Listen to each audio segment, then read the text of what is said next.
अब आपको एक नवरात्रि से जुड़ी हुई कहानी सुनाते हैं जिसमें सृष्टि का एक सीक्रेट छुपा हुआ है।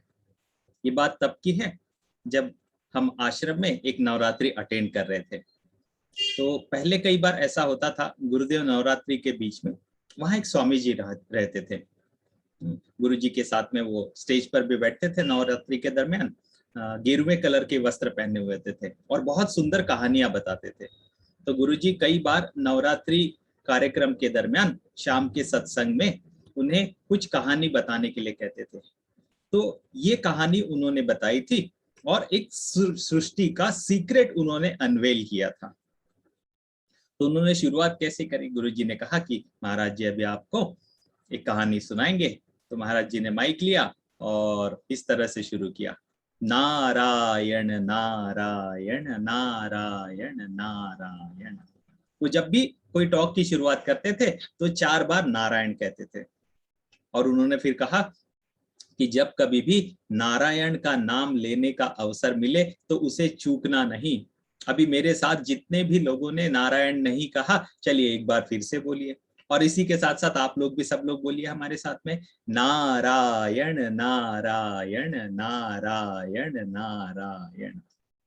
और फिर उन्होंने अपने टॉक की शुरुआत करी। उन्होंने कहा, अब मैं आपको इस सृष्टि का एक रहस्य बताता हूं।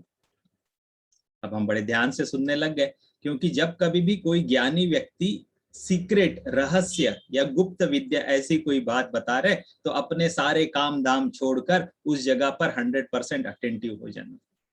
तो हम सुनने लगे क्या सीक्रेट बता रहे हैं। तो उन्होंने कहा कि ये सृष्टि का एक सबसे बड़ा रहस्य मैं आपके सामने अभी उद्घाटन कर रहा हूं उसका। हम लोग ध्यान से सुन रहे भाई क्या कहने वाले हैं।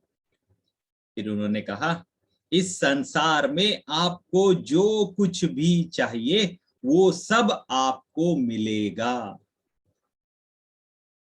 और फिर उन्होंने पॉज लिया। हम भी सुन रहे, जैसे आप लोग भी अभी ध्यान से सुन रहे हैं कि अभी आगे क्या कहेंगे। फिर उन्होंने कहा, इस संसार में आपको जो कुछ भी चाहिए वो सब मिलेगा, लेकिन, और फिर उन्होंने सीक्रेट रिवील किया, लेकिन उसे मांगना पड़ता है। ओके, तो हमने सोचा यही सीक्रेट है। नहीं, इसके आगे और इससे बड़ी बात उन्होंने बताई। उन्होंने कहा, इस संसार का नियम है जो कुछ भी आपको चाहिए वो आपको मिलेगा, लेकिन मांगना पड़ता है। लेकिन घटिया मत मांगो, क्योंकि घटिया मांगोगे घटिया मिलेगा, बढ़िया मांगोगे बढ़िया मिलेगा। इस स्टोरी को थोड़ा ध्यान से बैठकर विश्लेषण करना, थोड़ा चिंतन करना। लाइफ में अक्सर हम जब डिविनिटी को कुछ मांगते हैं तो बहुत छोटी चीज मांगते हैं, घटिया ही मांगते हैं।